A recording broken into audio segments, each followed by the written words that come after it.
இந்த வீடியோ உங்களுக்கு பிடிச்சிருந்ததுன்னா லைக் பண்ணுங்கள். இது வரைக்கும் அன்னை சமையல் சேனலை சப்ஸ்கிரைப் பண்ணலன்னா ரெட் கலர் சப்ஸ்கிரைப் பட்டனை கிளிக் பண்ணுங்கள். தேங்க்யூ. அன்பு நண்பர்களே, அனைவருக்கும் அன்னை சமையலின் அன்பான வணக்கங்கள்.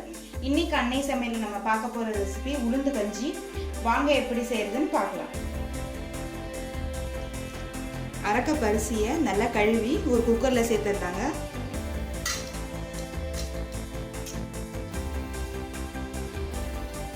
அடுத்தது 1/4 கப் கருப்பு உளுந்து கழுவி இதில் சேர்த்துக்கலாம். நான் கருப்பு உளுந்து எடுத்திருக்கேங்க, நீங்கள் விருப்பப்பட்டீங்கன்னா வெள்ளை உளுந்து கூட யூஸ் பண்ணிக்கலாம். அடுத்தது 5 பல் பூண்டு, 1 டீஸ்பூன் ஜீரகம், தேவையான அளவு உப்பு.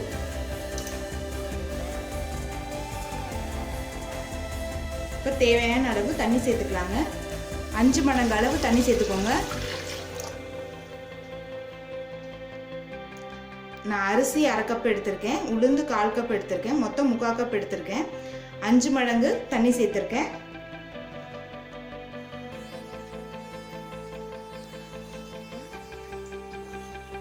எல்லாத்தையும் நல்லா மிக்ஸ் பண்ணிக்கலாம்.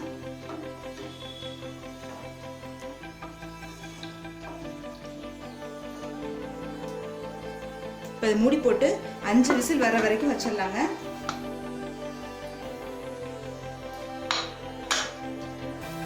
இப்போ குக்கர்லேருந்து 5 விசில் வந்துருச்சுங்க. இப்படி வந்திருக்கு பார்க்கலாம்.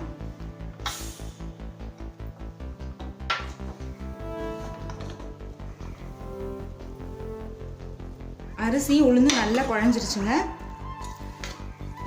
ஒரு கரண்டியால் இன்னும் நல்லா குழச்சி விட்டுருங்க. பெண்களுக்கு பார்த்திங்கன்னா பீரியட்ஸ் டைமில் ரொம்ப அவங்களுக்கு டயர்டாக இருப்பாங்க. அந்த நேரத்தில் இது மாதிரி கஞ்சி வச்சு சாப்பிட்டிங்கன்னா அந்த டயர்ட்னஸ் கொஞ்சம் கம்மியாகும். பீரியட் டைமில் பெண் குழந்தைங்க ஸ்கூலுக்கு போகும்போது பார்த்திங்கன்னா அவங்களுக்கு டயர்டாக இருக்கும். அப்போ அவங்களுக்கு ஸ்கூலுக்கு கூட இதை நீங்கள் கொடுத்து அனுப்பலாம். ஆஃபீஸ் போகிறவங்க கூட நீங்கள் எடுத்துகிட்டு போகலாம். திக்காகிடுச்சுன்னா ஒன்றும் இல்லைங்க, வெண்டிங் மிஷினில் பால் இருக்கும், நீங்கள் அதில் கலந்து கூட நீங்கள் ஆஃபீஸ் போகிறவங்க குடிச்சிக்கலாம். கொஞ்சம் நேரம் ஆறட்டுங்க, அப்போ தான் தேங்காய் பால் சேர்க்க முடியும். நல்லா ஆறிடுச்சுங்க. நம்ம தேங்காய் பால் சேர்த்துடலாம்.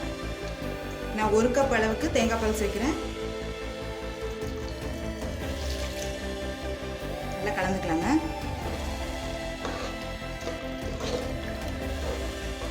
உங்களுக்கு எந்த அளவுக்கு கன்சிஸ்டன்சி வேணுமோ அந்த அளவுக்கு தேங்காய் பால் சேர்த்துக்கோங்க. நீங்கள் தேங்காய் பால் சேர்க்க விருப்பப்படலைன்னா பசும்பால் கூட சேர்த்துக்கலாம். இன்னும் திக்காக தான் இருக்குது, இன்னும் கொஞ்சம் தேங்காய் பால் சேர்த்துக்கலாம். இன்னும் 1 கப் தேங்காய் பால் சேர்த்துக்கிறேன். நல்லா மிக்ஸ் பண்ணிடலாங்க. இப்போ உளுந்தங்கஞ்சி ரெடி ஆகிடுச்சுங்க. இப்போ தாளிச்சிடலாம்.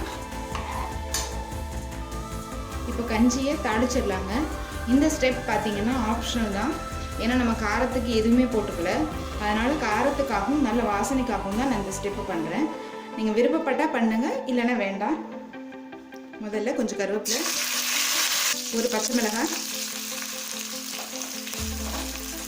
கொஞ்சம் இஞ்சி,